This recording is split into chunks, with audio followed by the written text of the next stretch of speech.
What's up guys, it's Fran and thank you so much for clicking to watch this video.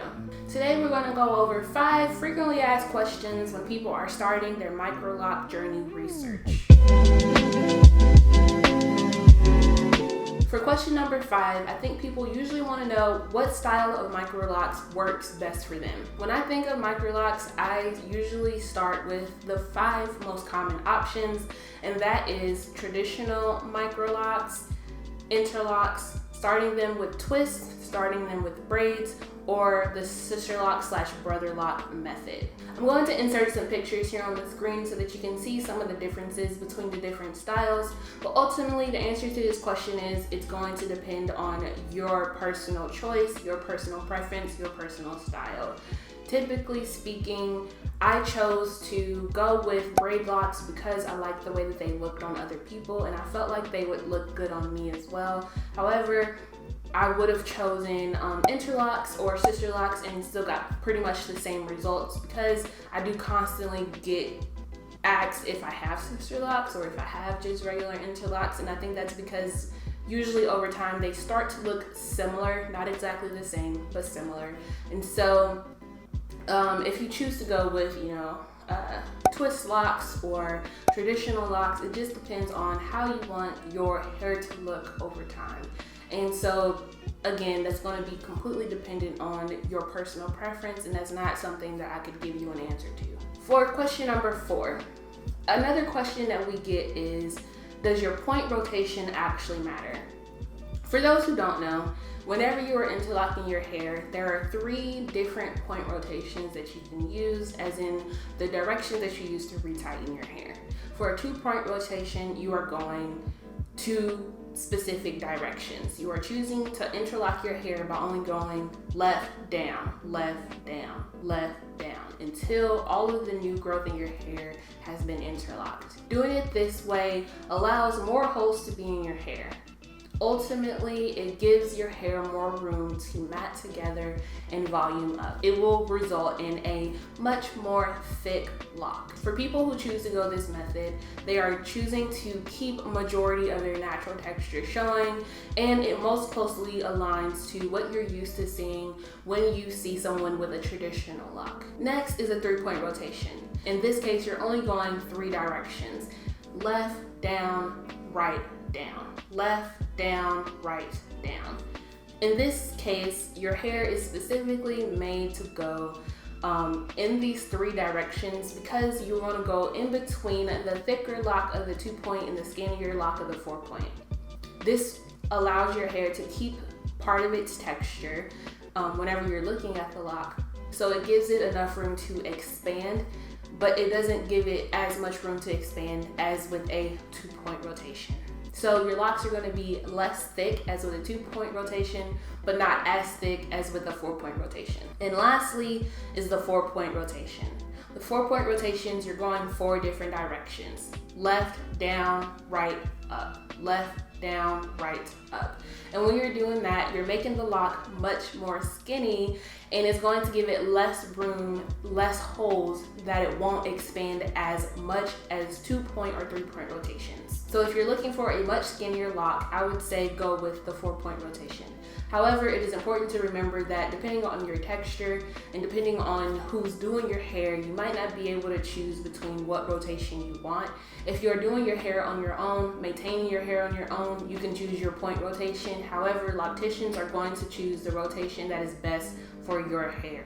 Depending on your texture, maybe it unravels easily, so they're going to use the 4-point rotation to keep your hair locked, and then maybe switch to a different rotation as your hair is matted together and more locked and more sturdy and is less likely to unravel. The next commonly asked question is, how much should you pay when establishing your locks? And this is also going to be a depends question. Obviously, if you go with sister locks or brother locks, this is going to be the most expensive option. Sister locks are a brand name. They have a secret sauce for how they part your hair, what tools they use, how they make it to where you can have straight lines, and how they maintain it, and whatever. They have a secret sauce. So you're going to be paying more money for that secret sauce, if that makes sense. So ultimately you're going to pay more money for having the brand name Sister Locks. Sister Locks are going to average anywhere between $700 to $2,000. They can be a pretty wide variety, but they are going to be expensive, and you're paying because those are Sister Locks. The next most expensive is probably going to be any sort of interlock, braid locks, or twist locks. They can probably range anywhere between $200 up to $600, depending on how small you want them and who is doing them. But ultimately, they're probably going to be a little bit more expensive than traditional locks, but a lot less expensive than Sister Locks. And that's just because there's no secret sauce when it comes to how the loctician does them. Next is going to be the traditional locks. Traditional Microlocks that are just started with comb coils are probably going to be anywhere between $100 to $200. I would say the price is typically around $125 to $150, depending on how experienced the loctician who is taking care of your hair or establishing your hair is. However, they are still going to be the cheapest option when it comes to that you actually pay to get them done. However, if you wanted to start any of these yourself, obviously you can't start Sister Locks yourself unless you go to their class or whatever.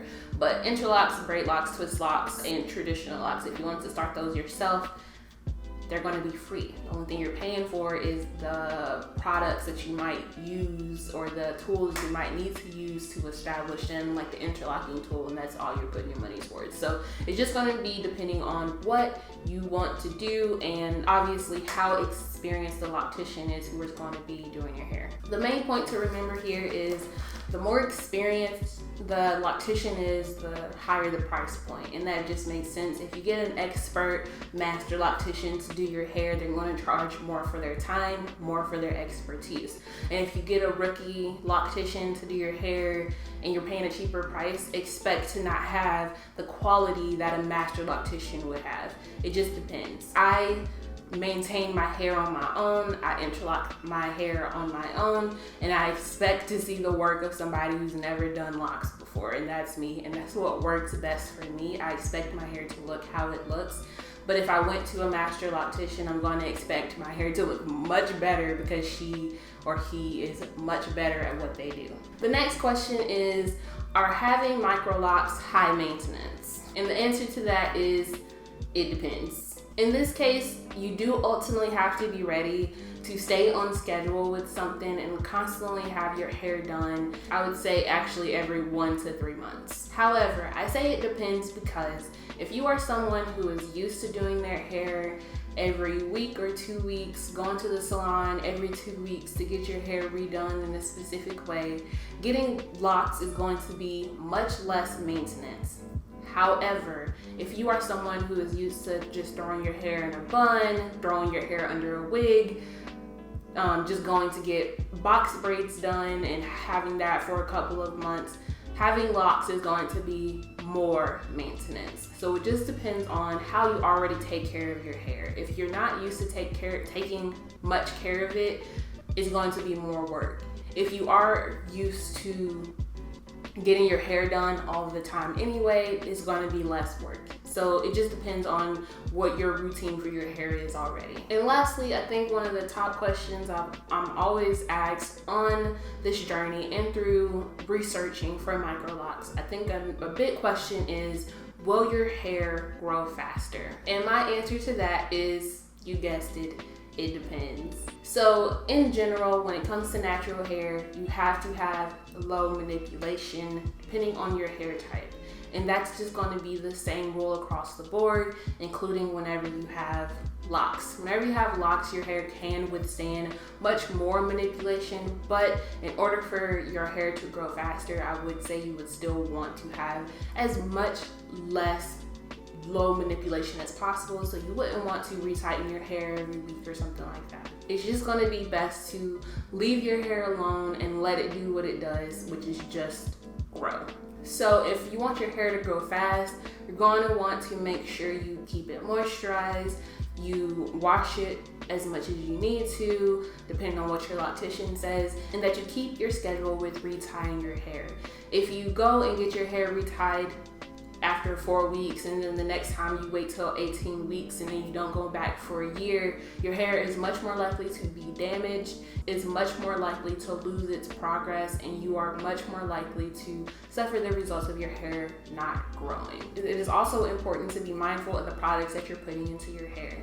If you are going to be using a lot of Miracle Grows, a lot of extra products that you saw in different videos, your hair is going to be weighed down and you're going to suffer the repercussions of having traction damage, of having heavier locks, of having less secure locks, and it might end up resulting in you having to cut your hair, which again is going to cause your progress to revert. If you want to avoid that, use minimal products as far as conditioners or anything that you want to add to your hair. Make sure that you're washing it out every week, and make sure you're following the rules of your loctician if you're working with one.